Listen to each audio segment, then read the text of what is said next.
Good morning.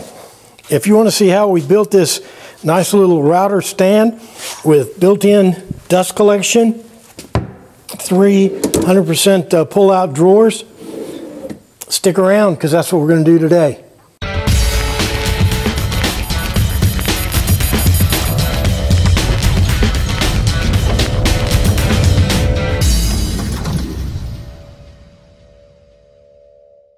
Welcome to another Memphis Monday 189. Today we're going to build a router table stand. It's going to be mobile and with built-in dust collection. It's going to be a pretty good project. So let's knock off the chit-chat and get to work. The beginning of the problem is that I have a central vacuuming system. At one time, all my tools we're on the central vacuuming system, but I don't like it because that means the tools aren't as mobile as I like them. This is my router table, but since it's on this central vacuuming system here, I can't move it around the shop. It's tied to that vacuuming system. I want an integral vacuuming system, and I want my router table to be mobile, where I can put it anywhere in the shop. Right now I have a couple of tools, my chop saw and my table saw over there, that just have the dust collection system flapping out in the breeze. But today our dust collection system isn't going to be flapping in the breeze. It's going to be contained in a cabinet. There's my spindle sander. That's the jointer, and over there is my large belt sander. So it's going to be a cabinet with a built-in dust collection on wheels. Here's a little sketch of the cabinet, how I envision it, with 3 drawers, a door here for the compartment where the shop vac is going to go. The only difference between this cabinet and the other cabinets is I'm putting an access lid on the top up here, so I can get into the through the top to the shop vac. So we got so much to do. I went ahead and roughed out the cabinet and put it on wheels. We're going to have 3 drawers in here, a door on here, and then we'll build us a little trap door so we can get to the shop vac, so we can turn it on and off right in here if we want to. I really made this thing super strong. This is 2 sheets of plywood that add up to 1.25 inches. So I'm going to make all my trim 1.25 inches all around the front of it.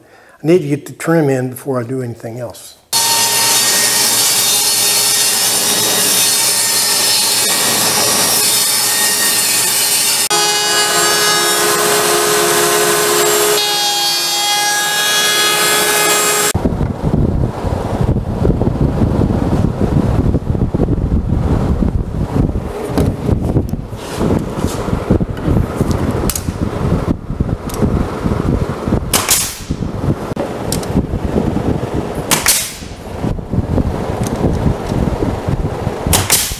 I got that trim on there, no big deal. What I'm doing now is putting the drawer guides in. And what I like to do is cut me some blocks that mark the exact position of the drawer guides. If you've ever watched any of my other videos, I've done this, shown this many times. And this will ensure that the drawer guides are exactly in the right position. Okay, then it's just a matter of taking I like these 100% pull out. They're far from the only drawer guides available, that's for sure. But I like these because they're real heavy duty and they're 100% pull out, and you just line them up on that line take a screw, take 3 screws and put them in place. So then, now I got all my drawer guides in. What I do is I cut me a board so I can make sure that all my sides are parallel, everything is plumb, everything is square, and that all 3 drawers are all exactly the same size. So if I slide this in, you can see that it exactly fits. I'm going to make the drawer boxes out of this 1/2-inch stock here. They'll be pretty beefy drawers, and I'm going to make them 5 inches wide.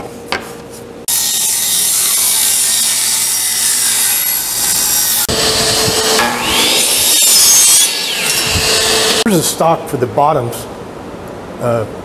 or for the boxes. And now what I got to do is go through and put a dado right along the bottom edge here.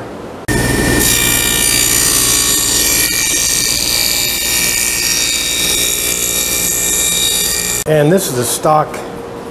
It's a 3/16 inch thick, and it'll slide right into that dado there.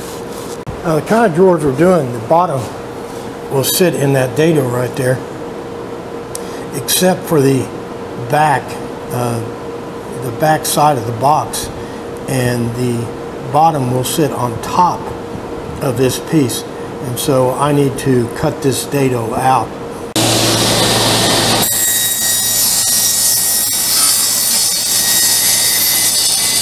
I'll go ahead and stick these boxes together, and we'll do the bottoms, and we'll be on a roll.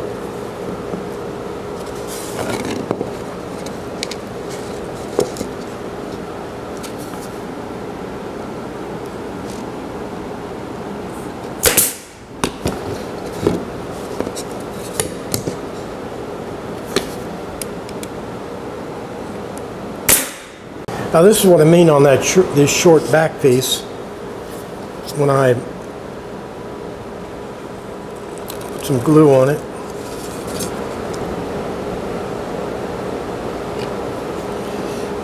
this short back piece will go on there just like that, and you can see it doesn't come all the way to the top. The back will rest right on there. All the drawer boxes are exactly the same, and I haven't spent any time trying to square them up. I'll do that with the bottoms that'll slide into those notches. This bottom just slides in there, and then right along there I'll put, there's no glue in this, and I'll put a few staples right along here on the end.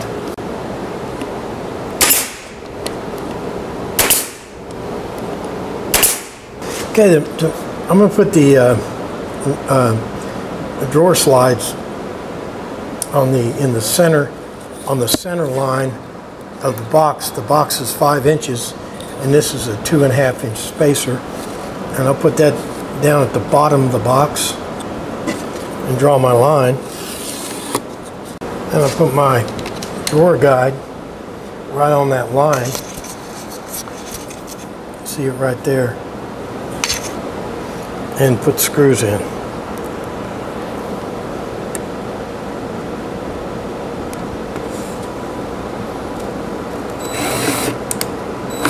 Before we go to the trouble of doing the other two, let's check for stupid mistakes.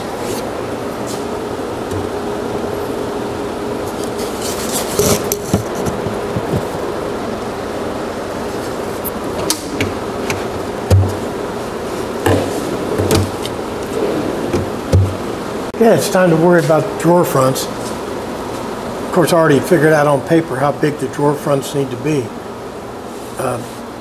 But here's a trick you can use to double check yourself. This is how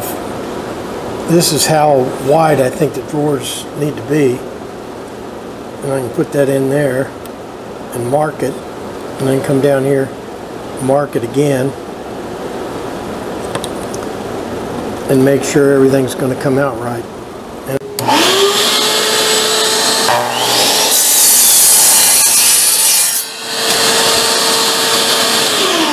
Okay, now that cut right there, if I just flip it over, and if I didn't have the stop block, trying to line the blade up with that kerf is pretty tough, but with the stop block, it's easier.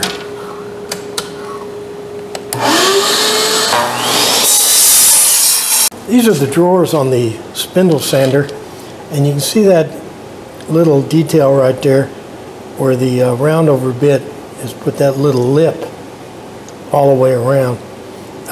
I'm making a big deal about it because you have to make several passes with the round over bit or this oak will chip out. And there's the second pass. You can see that that detail is starting to come out.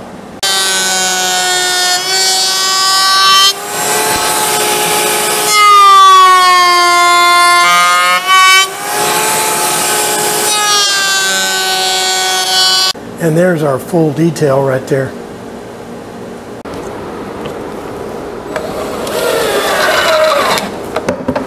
Here I'm putting together the frame for the door.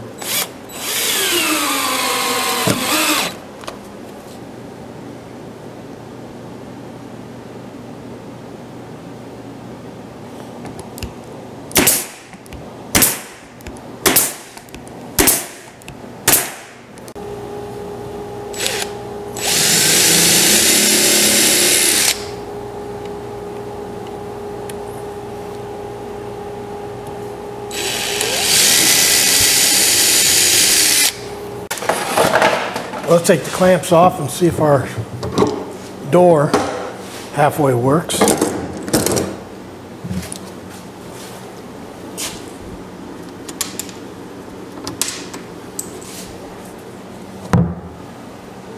Perfect. Well, I got the fan going because I'm putting some finish on it. My plan is that while the finish is drying in the fan, I will work on the top, and that way, by the time I get the top done, maybe the finish will be dry enough to fiddle with. It'll be that way I won't have to be sitting around waiting for the finish to dry.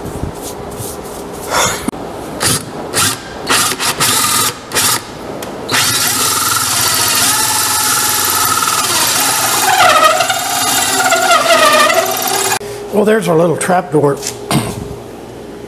Got mitered corners, and then I'm going to put this piece of oak plywood on top of it, attach that.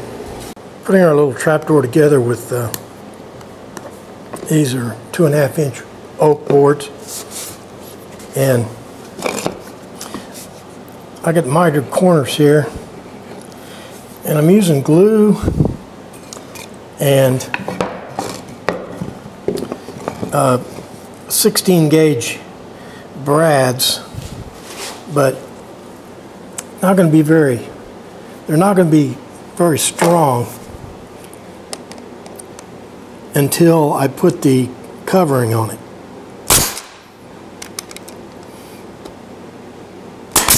Okay, I made sure my top is square, so now I can stick it all together using glue and staples. What I'll do is I'll line it up on this end down here.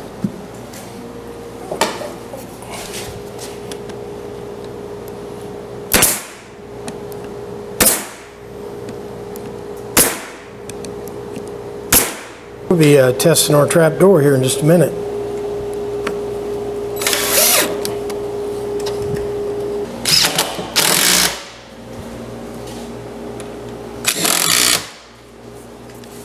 What I'm doing here is hooking this is the cord right here to the shop vac, and I'm hooking it into the switch for the router. So now let's try it out. When I turn this on, the dust collection and the router should come on.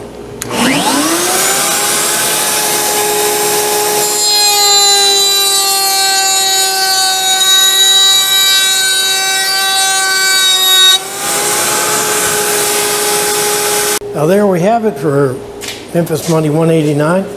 Got our router table stand, access door to, we got to fiddle with the shop vac, our door when we need to take the shop vac out. 3 nice little 100% pull-out drawers. We got the power supply for the shop vac and the router, both in the same switch, so they come on together. Overall, I think it came out pretty nice. Well, that does it for another Memphis Monday 189. Building a router stand with self-contained dust collection. It's on wheels, got drawers, trap doors, so you can get down and work on the shop vac. I think it turned out real good. Can't think of anything else. Make sure you tweet and like and share and favorite and comment and all the stuff you do on the internet. Most important, make sure you're back here next week for another exciting, Memphis Monday. Thanks for playing along.